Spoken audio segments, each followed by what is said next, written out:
तो क्या मोबाइल पर गेम्स खेलकर सच में घर बैठे पैसे कमाए जा सकते हैं? स्वागत है आप सभी का इस एक्सप्लेनर में। आज हम रिवॉर्ड ऐप्स की इस चमकती हुई दुनिया का सच जानने वाले हैं। मतलब सचमुच कमाई कराने वाले ऐप्स और इन खतरनाक स्कैम्स के बीच आखिर क्या फर्क है, ये समझना बहुत जरूरी है। मोबाइल पर बस टैप करके पैसे कमाने का आइडिया सुनने में तो बहुत अच्छा लगता है ना, लेकिन सच कहूं तो इस मार्केट में जितना सच है उससे कहीं ज्यादा धोखा भरा हुआ है। चलिए बिल्कुल शुरू से इसकी सच्चाई जानते हैं। अभी इस वक्त न जाने कितने लाखों लोग नए ऐप्स डाउनलोड कर रहे होंगे, बस इस उम्मीद में कि शायद स्क्रीन पर टैप करने से एक पक्की साइड इनकम बन जाए। पर यह सबसे बड़ा सवाल देखिए, कैन मोबाइल गेम्स एक्चुअली पे द बिल्स? मतलब क्या वाकई इन गेम्स से घर के बिल्स भरे जा सकते हैं?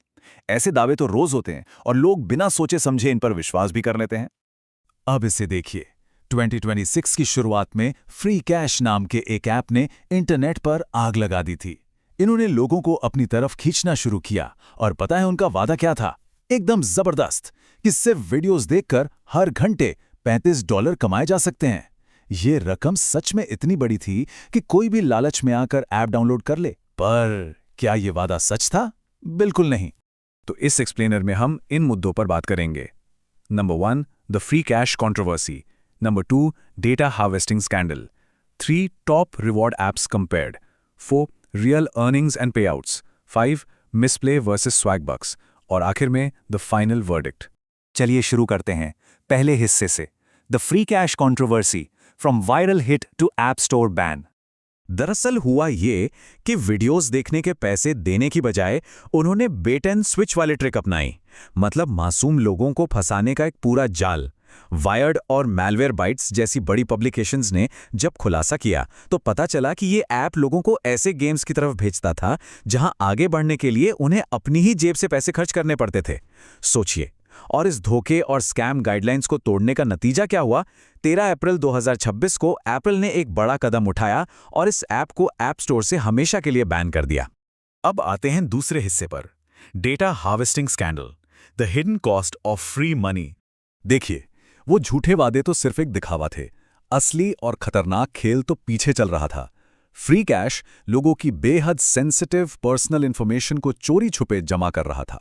इस डेटा में लोगों का धर्म, उनकी रेस, हेल्थ इंफॉर्मेशन, उनकी प्राइवेट लाइफ और यहां तक कि बायोमेट्रिक डेटा भी शामिल था। और इस निजी जानकारी को डेटा ब्रोकर्स को बेचकर मोटी कमाई की जा रही थी।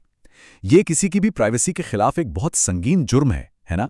आगे बढ़ते हैं तीसरे पॉइंट पर, top reward apps compared, finding the legitimate players. इन खतरनाक और धोखेबाज ऐप्स का सच जानने के बाद अब उन लेजिटिमेट ऑप्शंस को जानना बहुत जरूरी है जो वाकई सेफ हैं। जब हम डिसेप्टिव ऐप्स जैसे फ्री कैश को छोड़ते हैं तो हमारे सामने टेस्टेड ऐप्स आते हैं जैसे स्वैगबक्स और मिस्प्ले। इन प्लेटफॉर्म्स ने पिछले कई सालों में यह साबित किया है कि वो बिना किसी धोखे के रिलायबल तरीके से पेमेंट देते हैं। यहां अर्निंग लिमिट्स पहले से बिल्कुल ट्रांसपेरेंट होती हैं और सबसे बड़ी बात, यहां कोई बेट एंड स्विच स्कैम नहीं होता। अब देखते हैं चौथा हिस्सा, real earnings and payouts, the 30-डे टेस्ट डेटा।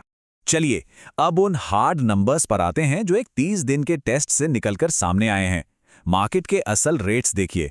इस टेस्ट में फ्रेंच ऐप ने 30 दिन में $127 के साथ टॉप जरूर किया। लेकिन ध्यान देने वाली बात यह है कि जो पुराने और एस्टैब्लिश्ड ऐप्स हैं जैसे स्वैगबक्स ने $47 और मिसप्ले ने $22 की एक स्टेडी इनकम जनरेट की। ये डेटा एकदम साफ दिखाता है कि बिना फ्रॉड वाले जो सुरक्षित ऐप्स होते हैं वो असल में कितना पे करते हैं और उनकी कैश आउट स्पीड क्या होती है। Real data, no lies. पांचवें हिस्से की तरफ चलते हैं, Misplay versus Swagbucks, head to head comparison. क्योंकि ये दोनों इंडस्ट्री के सबसे वेल नोन नाम हैं तो इनके अर्निंग मेथड्स को समझना काफी इंटरेस्टिंग है। इन दोनों के बीच एक बड़ा ही क्लियर ट्रेड ऑफ है। स्वैगबक्स पर कैश कमाने के लिए थोड़ा एक्टिव एफर्ट चाहिए होता है, जैसे सर्विस भरना या शॉपिंग करना। इससे आप $1 से $3 प्रति घंटा तक कमा सकते हैं और सीधे पेपाल से कैश निकाल सकते हैं। वहीं दूसरी तरफ मिसप्ले का अप्रोच बिल्कुल पैसिव है। यहां सिर्फ गेम्स खेलकर गिफ्ट कार्ड्स मिलते हैं, पर हाँ, इसकी आवरली कमाई थोड़ी कम होती है, करीब 30 से 60 सेंट्स के आसपास। अब जो लोग मिसप्ले पर सिर्फ गेम्स खेलने वाला आसान रास्ता पसंद करते हैं, उन्हें इनका एक स्ट्रिक्ट प्रोग्रेशन सिस्टम समझना होगा। इसमें हर दिन एक गेम पर सिर्फ 2 घंटे तक ही पॉइंट्स कमाए जा सकते हैं। तो अगर ज्यादा पॉइंट्स चाहिए ना, तो इस 2 घंटे की लिमिट के बाद आपको दूसरा गेम स्विच करना ही पड़ेगा, वरना आपका टाइम बिल्कुल बर्बाद होगा। एक और कड़वा सच बताऊं, मिसप्ले साल भर में लगभग $550 की एक अर्निंग कैप लगाता है। ये लिमिट बिल्कुल साफ कर देती है कि देखिए, ये ऐप्स किसी फुल टाइम इनकम का जरिया तो बिल्कुल भी नहीं है।